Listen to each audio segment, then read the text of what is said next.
Hey guys! So in this video, I'm going to talk about my 2019 planning system and the stationery that I will be using.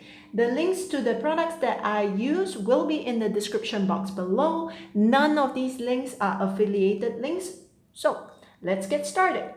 Now, when I design my planning system for the year, I first think about what I need. Over the years, I realized that I need to record thoughts on the go, schedule appointments and events, track my task list, reflect on how things are going in my life, and plan long-term projects. In the past, I've used solely analog planners for meeting these needs, but beginning this year, I started using or introducing some digital tools into my planning system.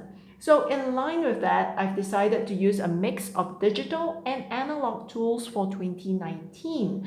Specifically, I will be using an app called Simplenote for taking notes on the go, the Noti 6501 for daily planning, the Hobonichi Mega Weeks for writing reflections, and Google Sheets for managing my long-term projects. Now, let's start with recording thoughts on the go. So, I used to use a small notebook like this to write down my thoughts during my commute. But I felt uncomfortable writing personal or confidential stuff because it was really easy for people sitting beside me to see what I was writing. So I switched to typing my thoughts into the Simplenote phone app, which affords me greater privacy. I still prefer writing in a notebook because I think my thoughts flow better that way, but I care more about privacy. Also, it's kind of easier to organize notes in Simplenote than on paper, so I guess that's a plus. The next tool in my system is the is the Noti 6501. Now, if you have seen my 2018 planner setup video, you'll realize that, or you'll recognize the Noti 6501 as my current daily planner. Because it served me so well in 2018, I decided to continue using it in 2019. Now, if you have not seen this planner before, here is a very quick walkthrough. The Noti has both monthly and weekly spreads. The monthly spreads, which look like this, run from December 2018 to March 2020.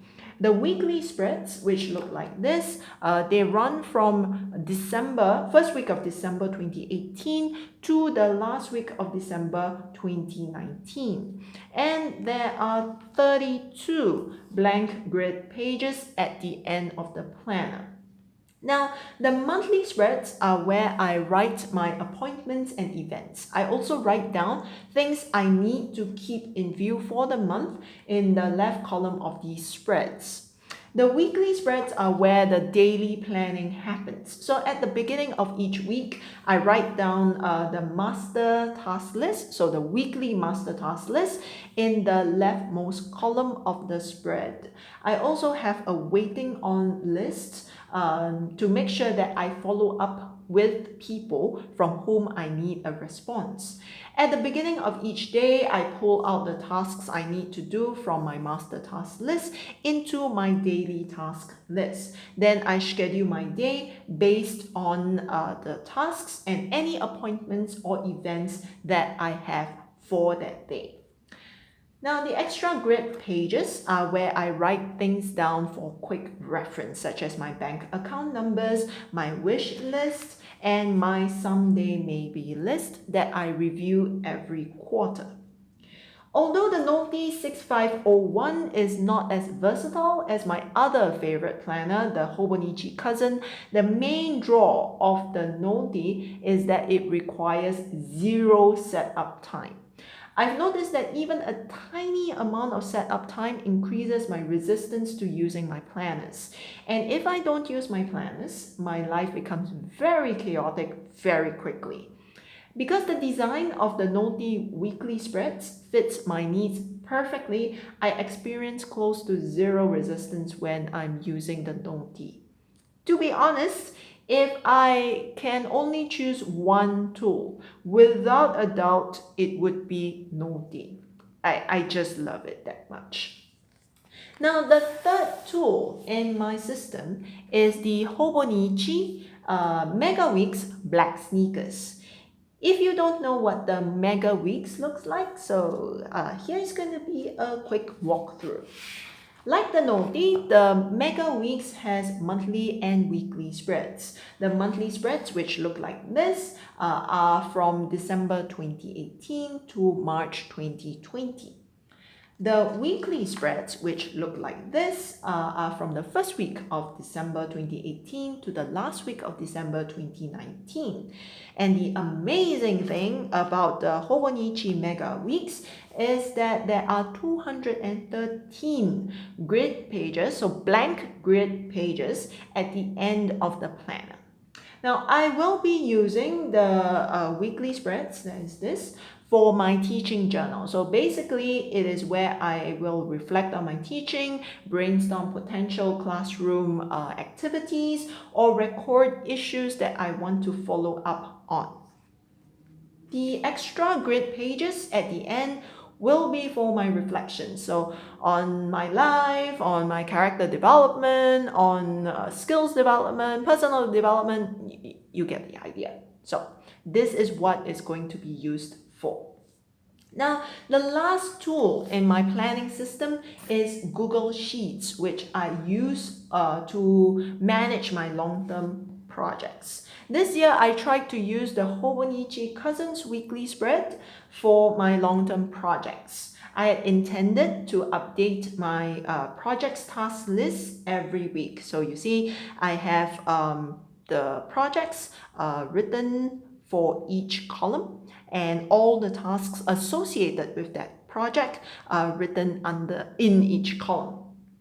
Now, it got tedious pretty quickly because most of my tasks take a long time to complete. Essentially, I would just be writing the same tasks week after week after week. So instead of wasting my time rewriting my tasks over and over, I decided to move my long-term project planning into Google Sheets, where I could update on a need-to basis. So those are the 4 tools in my 2019 planning system. Let's talk very quickly about the stationery that I will be using. Currently, I am using my transparent Pilot Kakuno, this one, with extra fine nib to write in my planners. But I'm finding the Kakuno a bit too light and difficult to control. So when the ink is used up in this one, I will swap the fine nib on the extra fine nib here into the White Tiger. This is the Pilot Metropolitan White Tiger, and it has a fine nib. But I prefer the extra fine nib here, so I'm going to swap the nibs. Now, the ink in my White Tiger is always the Noodler's Heart of Darkness, which I love because it is a very intense black ink. I will also be using sticky notes and page flags like this to write reminders to myself. If you've seen my other videos, you know that I really love sticky notes and page flags. Let me show you how I have been using them as a reminder. All right, so let's say I need to pay my credit card bills on the 22nd of each month. So I put a page flag with the reminder in the column of the 22nd of December. When I've paid my bill, I remove the page flag and paste it in the column for 22nd January. This way, I won't have this task cluttering my mind because I know that somewhere in my planner, there is a reminder. So yeah, that's it. That's my 2019 planning system and the stationery that I will be using. I know it might be surprising to some of you that I will not be using a Hobonichi cousin. I'm also very shocked by that decision myself. But let's see how this goes. If it goes badly, I will get the Hobonichi cousin spring edition sometime in March or April. Now, I hope you found this video useful. As always, thank you so much for watching. Take care and bye-bye.